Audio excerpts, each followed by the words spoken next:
안녕하세요. 오늘은 제가 최근엔 다루지 않았었던 그 나라에서 벌어진 미스터리한 사건 하나를 이야기해보려 하는데, 비록 공식적인 뉴스 기사가 나온 사건임에도 여전히 많은 사람들이 의문을 품고 있는데, 그건 이번 영상을 끝까지 보시면 왜인지 알게 될 것입니다. 본론으로 들어가기 전 잠깐 시간을 내 심토짱이라는 댓글 하나만 남겨주시면 감사하겠습니다. 이게 알고리즘에 영향을 미친다는 소문을 들어서 그러니 꼭 부탁드려요. 준비되셨나요? 그럼 지금부터는 편안한 자세를 취하시고 저와 함께 수많은 의혹들이 제기되고 있는 이 미스터리한 사건 속으로 한번 들어가 보시죠. 여기 미소를 띠고 있는 사진 속 인물은 중국 장시성에 위치한 쯔유안 기숙학교에 재학 중이던 15살의 후신유입니다. 쯔유안 기숙학교는 매해 중국 전역의 다양한 학생들이 입학하는 사립학교로, 학생들은 여기 보이는 기숙사에서 생활하고 있으며 강도 높은 공부를 시키기로도 유명한 곳이라 합니다. 외벽엔 철조망을 쳐 밖으로 나갈 수도 없도록 만들어 놓은 채 말이죠. 어쨌든 학기 중 이 교실에서는 이례적으로 한 학생이 무단결석을 하게 되는 일이 벌어지는데, 그 학생은 바로 이 사진 속 인물 후신유였습니다. 물론 늦잠을 자 지각을 하는 학생들도 때때로 존재했기 때문에 선생님과 학생들은 모두 그가 곧 수업에 들어올 것이라 생각하고 있었는데, 5분, 10분, 1시간이 지나도 후신유는 교실에 들어오지 않았고, 그때부터 선생님은 그에게 무슨 일이 벌어진 것 같다는 불길한 예감이 들기 시작했다 합니다. 결국 모든 수업이 끝날 때까지 후신유는 모습을 드러내지 않았고, 이내 이 사실은 학교 전체에 알려지게 되며 수많은 인력들이 동원되어 그의 행방을 찾기 시작하였습니다. 후신유는 공부만 해야 하는 기숙학교의 시스템에 지쳐 달아난 것이었을까요? 그렇다고 보기엔 캠퍼스 출입구 근방에 설치되어 있던 수많은 감시 카메라 어디에도 그가 밖으로 나가는 모습이 찍혀 있지 않았습니다. 그렇다는 건 그는 아직 이 드넓은 캠퍼스 어딘가에 있다는 결론을 내린 관계자들은 모든 감시 카메라들을 돌려보기 시작했고, 실제 여기 기숙사에서 교실 쪽으로 향하는 것으로 보이는 후신유의 모습을 찾긴 찾았지만, 다음 장면에서 그의 모습은 흔적도 없이 사라져 있었다 합니다. 후신유가 살고 있던 기숙사에서 교실로 향하는 데까지의 유일한 사각지대는 고작 10m. 후신유는 어떻게 길 한복판에서 갑자기 연기처럼 사라질 수 있었던 것일까요? 사실 그 카메라가 존재하지 않는 사각지대에는 나무들이 울창한 숲으로 향하는 샛길 하나가 나 있었는데, 높은 확률로 그는 그 샛길을 통해 숲으로 도망쳤다 생각한 캠퍼스 관계자들과 중국 공안 당국은 탐지견들과 함께 그 숲을 대대적으로 수색하기 시작했는데, 그 어떤 흔적도 발견되지 않았습니다. 당시 그가 머물던 기숙사 내부에선 그의 소지품들과 핸드폰은 발견할 수 있었지만, 단 한 가지, 바로 그가 항상 지니고 다니던 소형 녹음기는 발견되지 않았다고 합니다. 강의를 녹음하려 항상 지니고 다녔다는 주변 인물들의 증언을 통해 볼 때, 공안들은 후신유가 행방불명된 당일에도 그 녹음기를 지니고 있었을 것이라는 추측을 내리게 되었다 합니다. 캠퍼스 밖으로 나간 흔적도 없고 캠퍼스 안에서도 발견되지 않은 소년 후신유, 그 캠퍼스 내부에만 무려 119대나 되는 감시 카메라가 24시간 작동하고 있다 하는데, 도대체 그는 어떻게 아무런 흔적도 남기지 않고 감쪽같이 사라질 수 있었던 것일까요? 후신유가 행방불명되었다는 소식은 이내 그의 가족들에게도 전해지게 되었고, 수사가 더 이상 진척되지 않자 절박했던 그의 어머니는 이내 중국의 틱톡 더우인에 자신의 심경을 담은 영상을 업로드하여 사람들에게 도움을 호소하게 됩니다. 被害的第一现场，我就问你是受害的、被害的在哪个现场？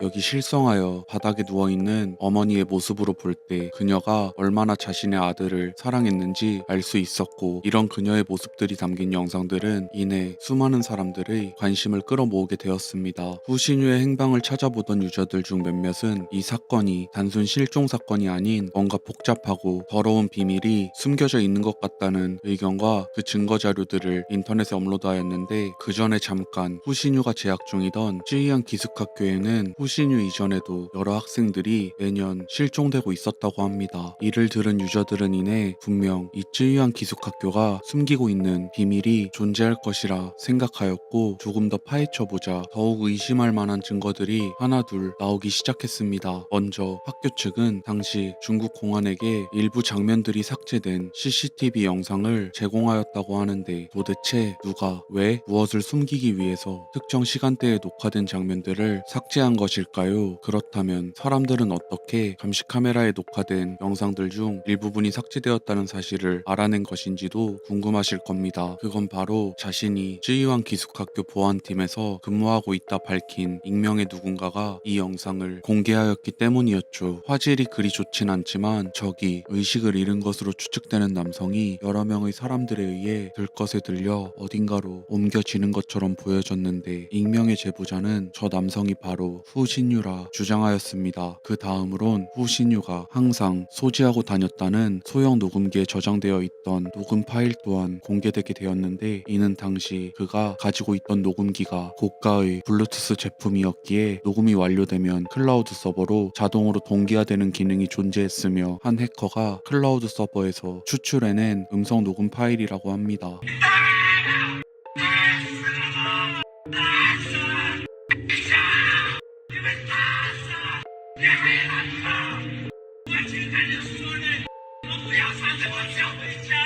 악에 받쳐 소리를 지르는 남성의 목소리, 이렇게 유출된 자료들과 당시 정황으로 볼 때 이는 수많은 사람들이 충분히 수상하다 느낄 만한 사건이었습니다. 후신유는 정말 실종된 것이 아닌 납치된 것일까요? 만약 학교 측에서 그를 납치한 것이라면 왜 수많은 학생들 중 하필 그를 납치한 것일까요? 자신을 후신유의 동창이라 밝힌 어느 익명의 유저는 인터넷에 충격적인 글 하나를 게시하게 됩니다. 그가 실종되기 며칠 전 학교에선 갑자기 전교생을 상대로 신체 검사를 실시하였다고 합니다. 내 계획에도 없던 신체 검사를 말이죠. 여기서 후신유의 비밀 한 가지가 밝혀지게 되었다고 하는데 그건 바로 그의 혈액형이 P형이라는 것이었습니다. 여러분, P형 혈액형을 들어본 적 있으신가요? 저는 사실 이전까진 P형이 존재하는지도 몰랐는데 P형은 1927년 처음 학계에 보고된 혈액형으로 A형, B형, AB형 그리고 O형과 구분되는 희귀 혈액형이라 합니다.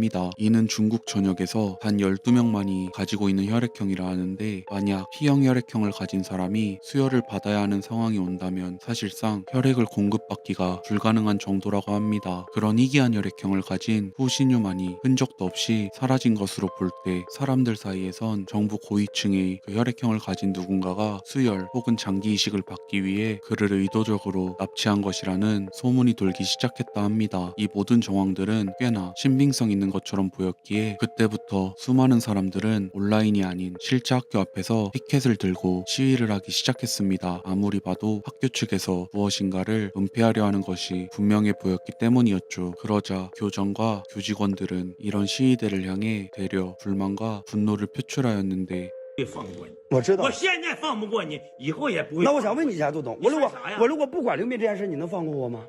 那更不能放过你。哎我就知道王八蛋我告诉你，啊你已经惹上我了，我也不会放过你你也逃脱不了了。我告诉你，我就今天把话给你亮了。 이러한 교장 선생님의 반응이 담긴 영상을 본 사람들은 그가 무엇인가를 숨기기 위해 지나치게 화를 내는 것 같다는 의견들을 보였습니다. 지속적으로 모른 척 일관하던 학교 측의 태도는 결국 더 많은 사람들을 분노하게 하였으며 이를 은폐하려는 듯한 학교 관계자들의 모습을 담은 영상들은 순식간에 전 세계로 퍼져나가기 시작하였습니다. 2023년 1월 29일 아침 자신의 반려견과 함께 숲길에 산책을 나온 남성은 나무 위에 옷가지처럼 보이는 것이 매달려 있는 것을 발견하게 되었고 가까이 다가가 보자 그것은 옷가지가 아닌 축 늘어진 사람의 시신이라는 것을 알아차리게 됩니다. 네, 안타깝게도 그 시신의 주인은 바로 캠퍼스 내에서 연기처럼 실종되어 버린 학생 후신유였습니다. 시신이 발견된 위치는 캠퍼스에서 고작 60m밖에 밖에 떨어져 있지 않은 곳이었다 하는데 시신 옆에는 그가 항상 소지하고 다녔다는 그 음성 녹음기도 발견되었으며 그 안에는 후신유가 스스로 목숨을 끊은 이유가 그의 목소리로 녹음되어 있었다 합니다. 또한 이전 자신을 캠퍼스 내 보안 요원이라 밝힌 자가 유출한 이 영상과 한 유저가 후신유의 클라우드 서버 내에서 해킹해냈다는 녹음 음성 파일은 전부 조작된 가짜였다는 뉴스가 연일 보도되었다 하는데 후신유의 부검 결과 역시 스스로 목을 매 생긴 상처 이외에는 어떤 외상도 존재하지 않았고 가장 중요한 사실 한 가지는 그의 시신 안에 모든 장기들은 정상적으로 들어가 있었다 합니다. 마지막으로 그의 자필로 쓰여진 유서에는 평소 성적이 잘 나오지 않아 괴로웠고 이에 극단적인 선택을 하겠다는 내용이 적혀 있었다 합니다. 네, 공식 언론 발표에 따르면 이전 사람들이 후신유의 실종과 관련하여 주장하던 가설들은 전부 음모론이었다는 소린데 여러분은 중국 정부의 이런 공식적인 발표에 신뢰가 가시나요? 개인적으로 저는 아니었는데요. 후에 공식적으로 발표된 기록들을 떠나서 그가 실종되고 얼마 지나지 않아 공안들이 숲속 깊숙한 곳까지 수색 작업을 펼쳤다는 내용 기억하시나요? 아니, 산책을 하던 남성조차 쉽게 발견할 수 있었던 그의 시신을 왜 그 많은 공안들과 탐색견들은 찾아내지 못했던 것이었을까요? 혹시 사람들의 관심과 의혹이 점점 늘어나자 누군가는 뒤늦게 모든 걸 덮기 위해 시신을 그곳으로 옮겨놓았던 것은 아니었을까요? 어쨌든 당시 이 공식 발표가 거짓이라 믿는 사람들 사이에서 가장 많은 의혹으로 제기되었던 것은 바로 후신유가 목을 감았던 그의 운동화 끈과 관련된 것이었는데 사망 추정 시간은 시신이 발견된 날로부터 2주일 전 14일 동안 저 정도 몸집의 남성이 운동화 끈 하나에 지탱하여 매달려 있는다는 것은 불가능하다는 것이 그들의 주장이었습니다. 실제 이렇게 자신들이 동일한 재질의 운동화 끈으로 직접 테스트를 해보자 굉장히 쉽게 그리고 빠르게 끊어지는 결과를 볼 수 있었는데 사건 현장에서 발견된 그의 운동화 끈은 어떻게 10일이 넘는 기간 동안 그를 매달고 있을 수 있었던 것일까요? 사건이 종결된 지 1년도 지났지만 그의 부모님을 포함한 수많은 사람들은 여전히 중국 정부의 공식 발표는 모두 거짓이며 아직 밝혀지지 않은 추악한 비밀이 존재한다 믿고 있습니다. 솔직히 저 나라는 미디어를 포함한 수많은 것들을 통제하기로도 유명한 나라이기 때문에 저 역시 저 공식 발표가 진실인지 의심이 많이 들었는데 후신유는 정말 정부의 공식 발표처럼 성적을 비관하여 스스로 목숨을 끊은 것일까요? 아니면 그가 희귀혈액형인 T형을 가지고 태어났기에 정부 고위층의 타겟이 되어 안타깝게 목숨을 빼앗긴 것이었을까요? 여러분의 의견 혹은 가설들을 댓글로 공유해 주시면 감사하겠습니다. 오늘 영상은 여기까지입니다. 재미있게 보셨다면 좋아요와 구독 그리고 알림 설정까지 부탁드리겠습니다. 감사합니다.